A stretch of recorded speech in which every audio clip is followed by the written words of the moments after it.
I wanted to sit with you for a few minutes and share some thoughts and see if maybe you guys have any feedback on these things.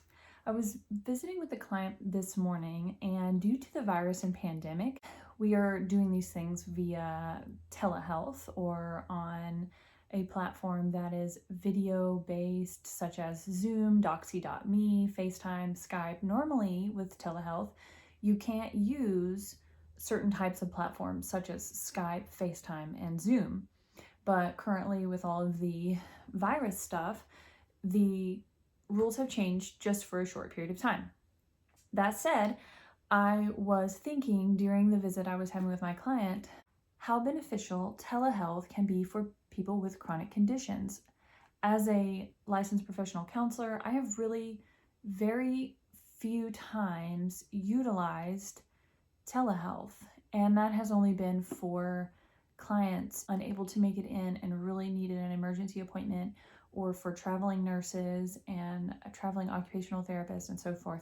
So to be using this now as a tool and a resource for offering counseling has been a game changer in the way I'm thinking. I know for myself there are times that I need things such as my doctor's appointment that I can't get to and I have to reschedule. This is a huge gift, I think, as part of this challenge with the pandemic. It's offering a new view on resources, at least for me.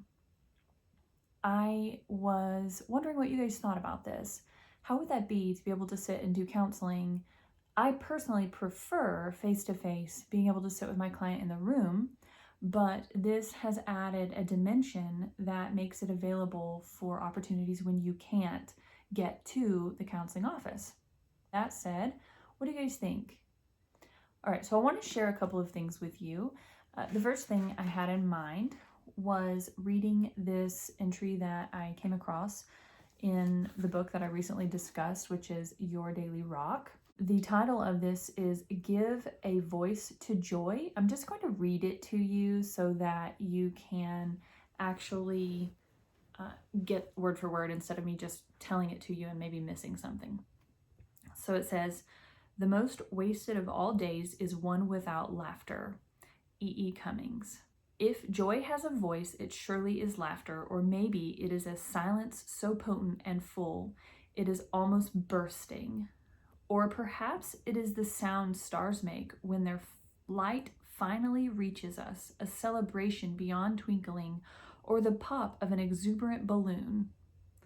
Whatever the sound our joy makes, it is ours to give voice to. What happens when we share joy? It becomes infectious, the feel of it in our hearts, passing on to others. Morning thought: what is your voice of joy? How do you express it? Try out that voice today. And the evening thought: how does it feel to express joy? How does it feel to suppress it? I hope this is meaningful to you. It was to me. And as I was visiting with that same client this morning, I was thinking about how my clients express their needs to me. And oftentimes when they come into my office, I ask them, what is their goal for counseling? What is your goal for being here in our time together? And so many times I hear, I just want to be happy. And I think when I'm hearing that, number one, happiness is an emotion and being happy is fleeting. I can give you a cookie. You're happy if you like cookies. You're happy to get it. You eat it. You enjoy it. You're happy to eat it. And then when it's gone, you're sad it's gone. I mean, you may not be, but that's just an analogy. So you realize that you can be happy and then be sad following the happy, and both are fleeting emotions. Both are experiential, and they come and go just as much as any other emotion. But joy is more a state of being. It's a consistent baseline that undergirds all of our emotions. Whether we're happy or sad, we can still be in a place, in a mindset that is joyful, filled with gratitude even. I like to start my mornings with my devotions, but then a set of affirmations, which when I first started felt quite silly and kind of weird. Like, what am I doing? This is very strange to me. But it became more and more beneficial, more and more enjoyable, more and more helpful as I did it. So I would encourage you to maybe consider that. And second, I like to start my mornings with thoughts of gratitude or even lists of gratitude if it's a particularly challenging morning. I go over the things that I am grateful for, and I do this at night too when I'm laying in bed before I go to sleep. What am I grateful for today? What am I grateful for in beginning my day and ending my day, so forth. So I think a lot of times we can get bogged down in the negatives, which I've talked about in previous videos, how we shift our focus and our thought process to be able to be more mindful of the positives in our life that we so easily overlook because they're not natural to our thinking. I wanted to share a few things in addition to this thought of joy that maybe we're all thinking about and haven't necessarily put words to regarding this worldwide quarantine experience. People with chronic conditions have an opportunity that others do not currently, and we might be able to offer some insights to those who do not have a chronic condition. This is affecting mental health across the board. Depression symptoms are rising. People are experiencing boredom, and a lot of this is due to not knowing how to manage in the climate we're currently living in. But those of us with a chronic condition were prepared for this. A lot of us are not being affected in the way that others are because of our demands of the chronic condition that we have. So my thought is, if we can recognize how we were prepared, and I don't mean how our condition has affected us that prepared us, but what we've done to make differences in our lives to prepare for this, we might be able to offer our friends and our loved ones some insight that would better their day and their thinking and maybe give them a reprieve from their depression symptoms. Our two most silent attackers amid the chronic condition for our mental health is isolation and loneliness. And we daily work on these two skills, and the rest of the world doesn't necessarily. So let me share these with you and see what you think. Number 1, staying home all the time and staying home well. And I don't mean well as in not sick, I mean well as in doing a good job of it. So our chronic condition causes us to stay home in times that we may not necessarily want to stay home, but due to the requirements of our body and the limitations that we're experiencing, we have to stay home and skip out on social functions. So we find ways to care for ourselves and self-care to better the time that we're at home. We find other ways to connect better. We find more efficient ways to spend our time because we're stuck in the same four walls a lot more than people without chronic conditions. Number 2, working from home. Outside of this pandemic time, I don't get to work from home 24/7, 100% of the time. I work from home part-time, and I work in a classroom and in my office part-time. So the entirety of my work process is half and half. I'm able to do a lot of it at home remotely, which prepared me to do all of it at home remotely. I do miss the interactions of my students and my clients, but I get to do connections via video where other people were not necessarily on board prior to this experience. Now my normal has become so many others' new normal, and we're connecting in a new way. So that's a bonus. And actually, we're connecting more because where other people were busy running around and I was stuck at home, not having as much connection, I'm getting more connection because everyone's at home. So that's kind of interesting to me. Number 3, establishing strong self-care rituals. This is my everyday intentional mindfulness of living. My experiential knowledge with this is far more than maybe some of my friends and loved ones who do not have to stay home as much. So to avoid depression symptoms increasing or loneliness increasing or isolation feelings and the ramifications that come from isolation, self-care rituals are so important. And managing my mental health, my spiritual health, my environmental health all comes from good self-care. So please consider looking at my previous biopsychosocial model video to learn how to identify growth opportunities for better self-care and making an effort every day for these self-care rituals. Those of us with chronic conditions are doing this. If we're not doing this, we're floundering and finding that our mental health symptoms such as depression are increasing. So the reality of this is pretty significant every day. So some of that comes from those affirmations and lists of gratitude, things we're grateful for in the mornings, all the way to finding ways to treat ourselves. I have this theory that rather than rewarding the good and punishing the perceived failure to get better gooder results, more better. To get the results we want, we punish the results we don't want in ourselves, which I think is less effective. I think that it's more effective to reward the good or the results we want and to nurture and comfort those areas that we perceive as failures. So the areas that we are falling short in reaching the goals we have set for ourselves. Try it. Let me know what you think down below. The next thing is number 4, eating foods that promote a healthy immune system.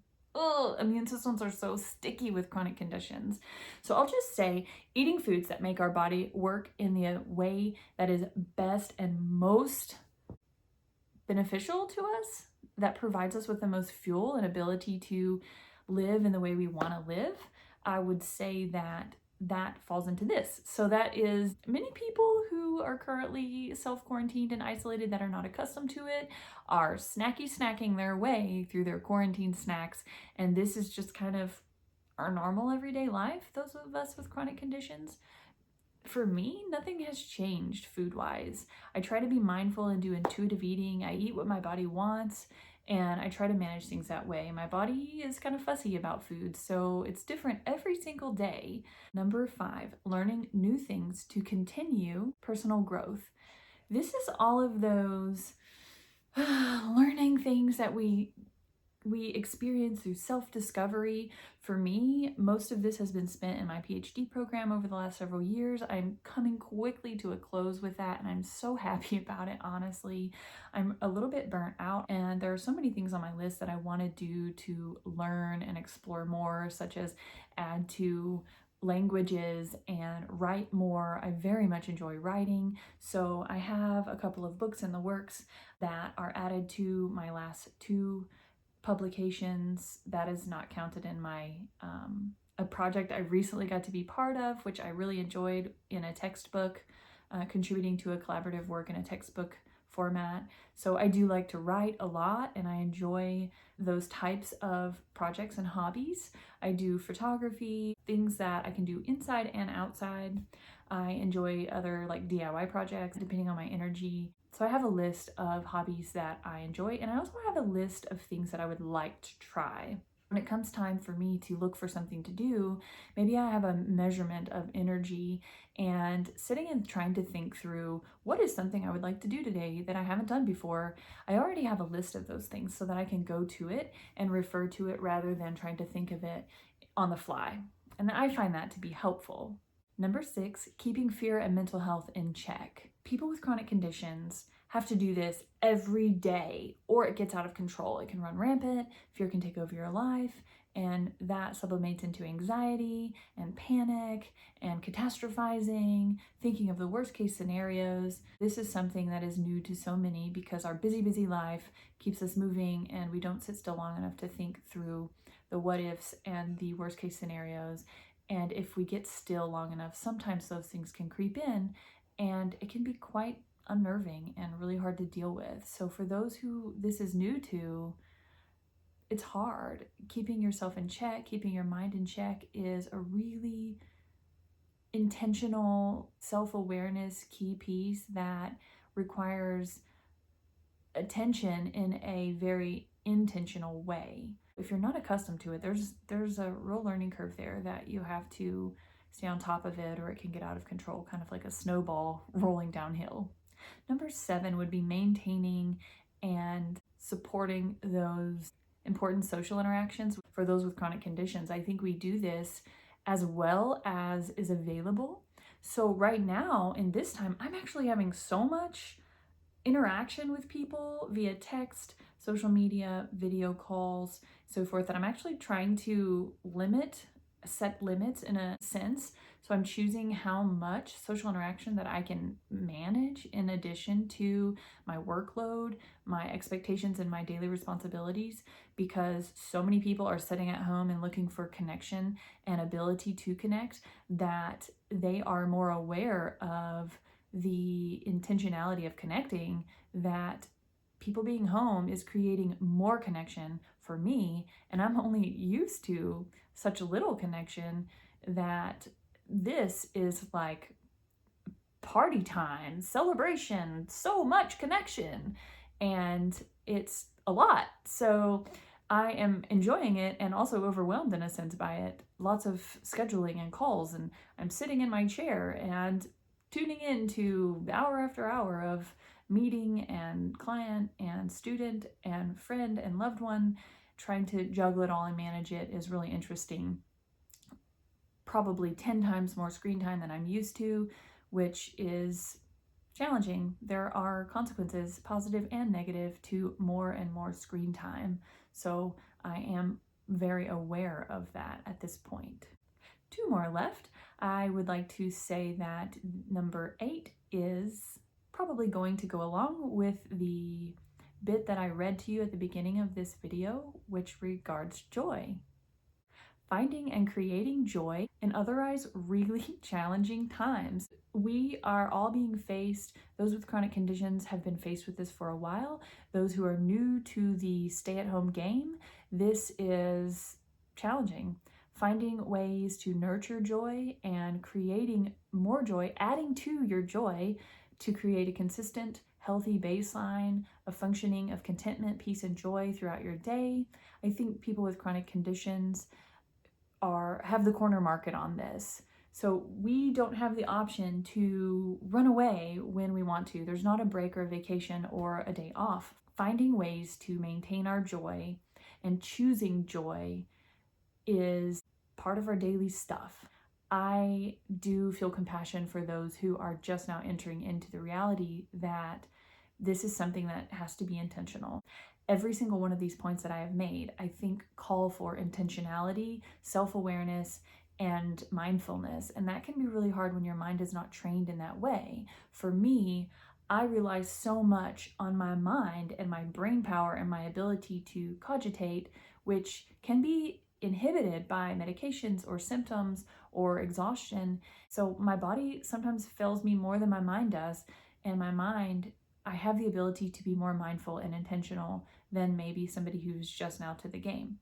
But that doesn't mean that they can't learn and that they're not learning, because I think everyone is learning right now at breakneck speed. So help those out that are struggling in this area to find value in their time and find the ability or foster the ability to create and add to their daily joy.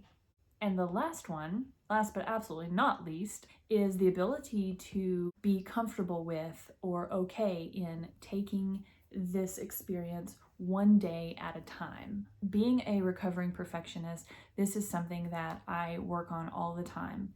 I actually write out, let me see, I think I have it here.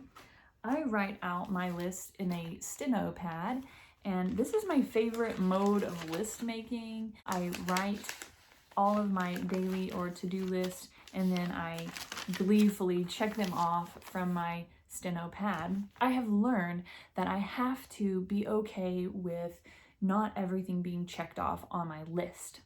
My list is sort of now an opportunity to see what is available to do today and what things are pressing and priority, and do those things without having to forget or try very hard to remember. So the list helps me when my memory fails. My list used to be Tuesday's prime directive, Wednesday's prime directive, check off this task list. And I would be really hard on myself when everything at the end of the day was not checked off, rather than celebrating how many things I was able to do, which is now how the way I look at it. And I prefer to look at what I was able to do, celebrate those things, and know that tomorrow there is opportunity to do the rest and whatever tomorrow brings as well. There's no point in punishing myself for not being superhuman. Being aware of limitations, ability, and the reality that energy is measured and time is measured, and self-care is part of that checklist every day. Positive hobby time is part of that checklist every day. I have categories in a sense. I'm really over-organized probably, and it works for me. So be aware that whatever your mode of identifying what you need to accomplish is, that we have to take one day at a time. On the bad days, it might be 1 hour at a time. On the really bad days, it might be one task, one moment at a time. But give yourself grace and give yourself some comfort and nurture in that so that you can actually accomplish more. All right, see you next time.